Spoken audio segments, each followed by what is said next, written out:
Please join me in welcoming her as our first speaker this morning, and she's going to be presenting Solving for this year's Congested Media Marketplace. We're in election year, lots happening. Jen, the floor is yours.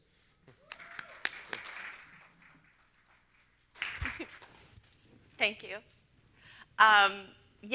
So fun. Loga is actually a drug, and everybody asks, like, oh, what is the drug for? It treats hypertension. And I have to really specify that because if you know me, you might think it actually causes hypertension, but it doesn't. It doesn't. If anybody knows how I can get royalties, though, please let me know. I'm going to be talking about the exhilarating topic of our congested media marketplace this year. Just so you guys know in the back, I don't know if the screen is supposed to work or not, but it doesn't. It's okay if it doesn't. I can roll with it. And as Simon mentioned, it's a little bit related to politics, which is everyone's favorite topic to talk about, especially at 9 o'clock in the morning. So what we're actually going to do is you're going to talk to your neighbor next to you, and you're going to say which side you're on. And we'll kick it off really with a fire. No, I'm just kidding. Don't do that. Don't do that. Don't do that. Could you imagine? While we are going to talk about a little bit about politics, it's kind of politics adjacent. Don't worry. We'll keep it even keel. I know it's Pennsylvania. I'm not trying to get in trouble here. So what's actually going to happen this year is going to be quite interesting. We're actually going to see an unprecedented election year, unlike anything we've ever seen before. I'm sure you guys have already gotten glimpses of that. But what that actually means for us in the pharma marketing and advertising space is also quite unique. We've seen in the US, there's an election every 2 years, whether it's between your congressional elections, gubernatorial elections, and ultimately presidential elections, which obviously we had this year. Last one was in 2020. And in that 4-year span, experts are predicting, this graph is actually from eMarketer, a triple increase in digital ad spend. So for those of you in PA, battleground state, if you guys were annoyed 4 years ago, welcome to this year. It's going to get super, super crowded, especially in the digital space, and what you're actually going to be exposed to as far as political ad spend. Now, aside from being annoyed, what this actually means for us as marketers and advertisers is also going to be quite significant. And how we are actually going to be activating media and what that means for us is also going to change this year. So we also found that some experts and sources were quoting a 30% increase in programmatic budgets. And we wanted to actually make sure if that was on target. Now, I work at DeepIntent, which is a programmatic DSP, right? Understanding there's some bias in that. However, I'm a data person, so really wanted to fact check and make sure if this was true. We took a look. We took a look at elections for recency last year. In these 5 states, they had bigger elections that were highly contested, heated, and we actually saw that there was a 13% increase in CPMs in those states that had elections, right? So we want to actually see if there's some correlation here between what we were observing last year in ad spend and rates, particularly, into what we could potentially anticipate for second half this year. We also dug deep into channel type. For example, this is CTV. You can see the states. And we took a look at it for time period. And we did the in-flight, which is the 6 to 8 weeks during that campaign election season. Ad spends are super high. You're getting bombed with the ads all over the place in that time period. We also took a look at the period just before and the period just after. What's interesting is you can see the period before was certainly lower. You get to that in-flight period, it jumps, but it doesn't go back down. And this was also really interesting. So it caused us to be like, well, what's going on here? And is this just for CTV? Well, no, we saw similar trends in display and OLV. And what we actually found was happening is that it has to do with the timing of the ads. Your election is November 7th, typically, right? And just after that, you're approaching holiday season. Now we're getting influx of retail. We're also getting influx of consumers spending more time online generally in that second, fourth quarter of the year. So these CPMs are actually not going down as one would anticipate. This is also likely due to, again, that holiday season, right? Those influx of the additional advertisers coming into market. By the way, and though I'm talking about additional industries coming in, all of that prior data is pharma only. DeepIntent is a pharma-only DSP, so that's the only access to data I have, and obviously what's most relevant to us here. However, what we were actually seeing is though this 13% increase in CPMs may not seem terrible, what we're anticipating actually in this election season is going to be much more significant. As I mentioned, the anticipation is a triple increase in digital ad spend from political campaigns, which is huge. I mean, we're going from $1.3 billion to $3.5 billion. It's going to be wild this year. And the interesting thing is many of the same people political ads target, pharma also targets. Very similar demographics of people, so we really wanted to dive into this as well and see what was actually going on with the people that we're targeting. Voters that are most likely to be targeted: African American, Hispanic, senior citizens, young voters, and women.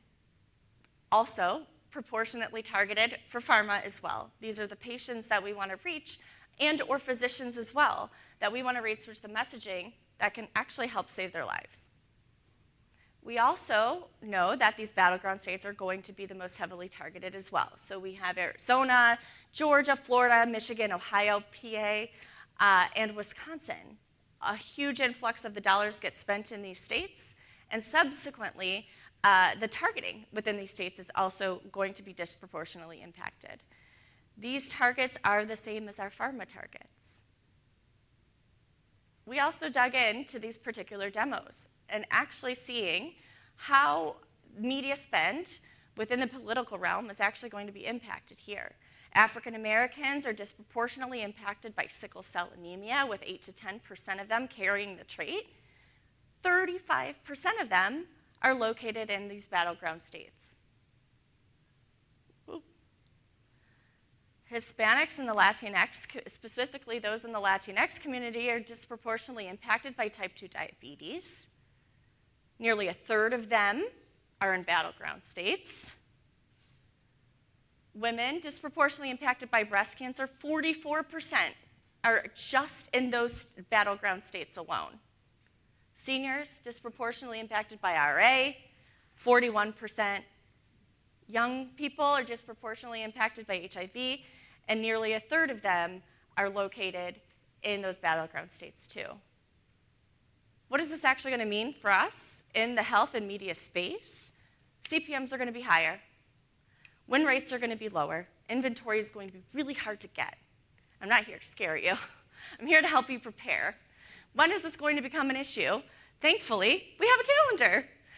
There's a published calendar of key heats and elections and when those elections are actually going to occur, when primaries are, and the different caucuses. Within the presidential election specifically, ad spend bumps up immediately after the announcement of the conventions. Thank you. I don't know why that skipped my brain. Immediately after the conventions, literally to the hour, the influx of dollars start immediately following the convention, and it doesn't trail off, as we saw in some of the prior slides. But we have a calendar. We know when these contested elections are happening. We know typically when those time periods of the electorate is going in. So what can we actually do to help? One, we can plan for it, right? So now you know what's about to happen in second half.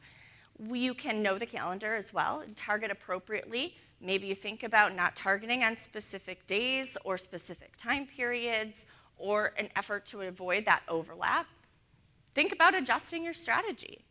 Does it make sense for you to heavy up in battleground states in that time period? Does it make sense for you to shift that spend earlier on in the year when you know that pre-convention, those dollars are going to be lighter and easier for you to reach the right patients at a lower cost? Obviously, this year is going to be a challenge for a whole host of reasons, hopefully not too terribly. But you do have a clear path forward with proper planning. You can actually take a look and see what is actually going to happen with your campaigns. you can get ahead of this. You guys have the knowledge and information now that you can move forward and know what to expect. Set that expectation with your clients. If you are a client, knowing this is going to be more expensive, maybe those goals you set up last year may also need to be adjusted in the second half. And again, just be proactive versus reactive. And that's all I have for today. Does anybody have questions?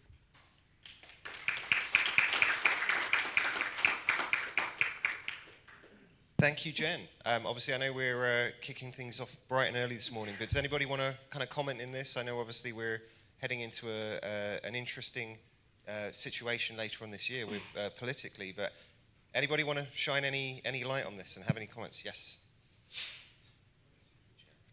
Thanks, Jen. Great presentation. I'm curious about the upfronts, the CTV upfronts, which start effectively in Q4. So are things just going to be, do you recommend folks plan even earlier because of that impact? So the upfronts, if you're planning for Q4 themselves, obviously take this into consideration. But actually, once you get into 25, these levels are going to start to taper off, right? The election's no longer in play, hopefully. And some of this ad spend is going to kind of dissipate and go back to normal levels. So within those upfronts, I mean, if you're planning in Q4, obviously adjust that, pull that money forward or shift it out towards later. If you have even flighting, again, even for in this year, I would recommend to actually pull that forward. Yes, Evan. So outside of thinking about, I guess, Q4 and on a quarterly basis, when do you anticipate CPMs will be highest for political spending on a weekly basis, for example? I mean, how can we time it so that we're not competing with these political campaigns as much as possible? This answer, I actually don't have an answer for, and here's why. We can't anticipate what the political spend is going to be because it's been so variant and, quite frankly, chaotic. There's really no trend or prediction of data that we can leverage to gather that evidence to predict what's going to happen. And unfortunately, that's not the best answer ever. I would love to be able to be like, don't spend, September 4th through the 17th. But unfortunately, we just don't have data to support that. Keeping an eye, obviously, on the news and potentially what's going on in the marketplace. Obviously, at DeepIntent, we are a DSP, so we see that data happening by the minute, what's going on within the market and within ad spend. But unfortunately, we can't really predict that. Like I said, we can look at the evidence from 2023 in those particular states, but despite that, it's still going to be so different when we're looking at $3.5 billion of digital spend alone this year. It's unlike anything we've ever seen before, so really challenging to predict that. And I'm not Nate Silver, so.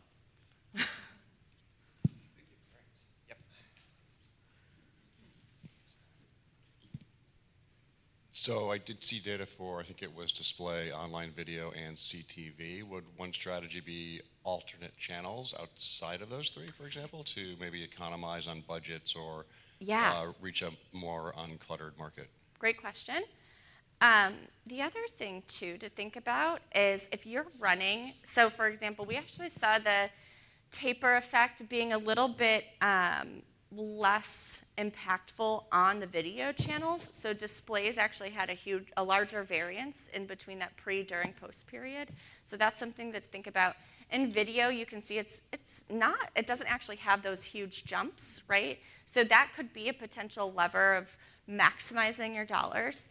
The other thing, too, is a lot of folks have their media spend within different platforms or partners that they're using. They may have a partner they're using for display, a partner they're using for programmatic, a partner they're using for online video, and another one for CTV.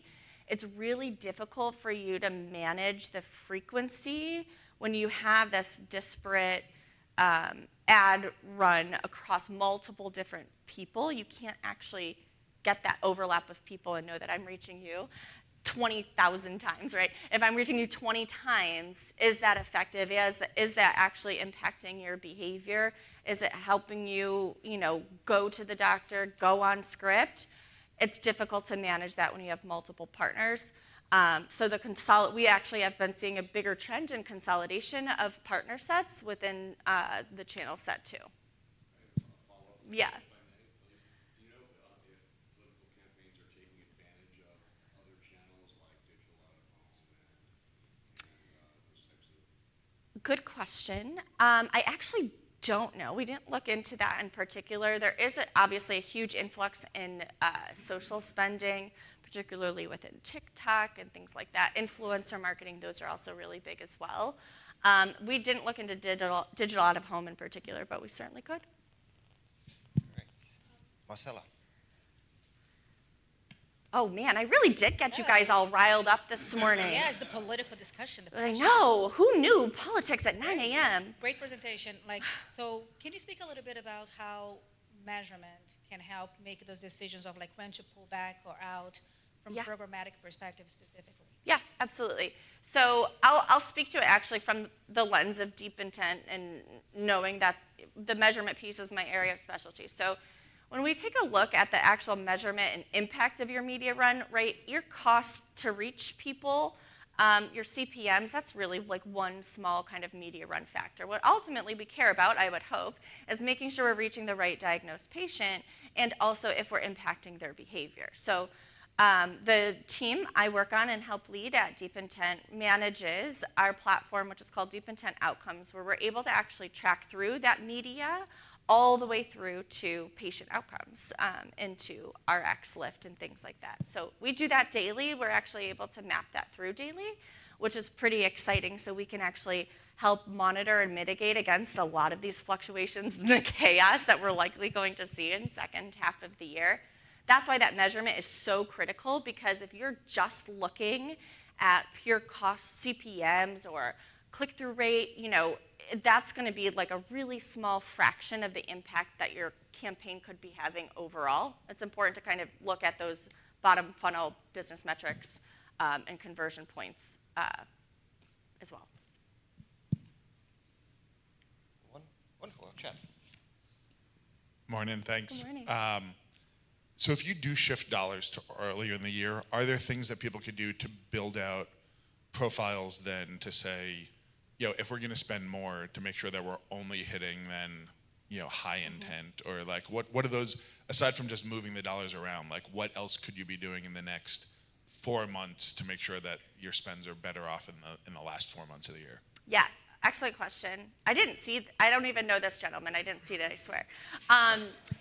One of the really great things now is the targeting of our audiences and the people we're trying to reach, whether it's HCPs or patients as well, is super robust. And we can layer on so many things. Obviously with patients, we can't do a one-to-one, but those models are really, really great and highly specified, right? So the likelihood we have at reaching that target patient, building on those models of diagnostic criteria or prior RX use, things like that, is going to be really impactful for when we're actually looking to target the right patient. Still keeping in mind, right, it's going to be more expensive in the second half of the year to reach that person than it is right now. It's just that expectation setting, right? So if your client is like, oh my gosh, my cost per reach of patient went up 30%, well, it's well, yes. It's because the market is super crowded. We've got $3.5 billion coming in from political spend that we're competing with. Does that help answer your question? Okay. Wonderful. Any more questions for Jen before we move on? No? All right. Thank you very much, Jen. Thank you so much for having me.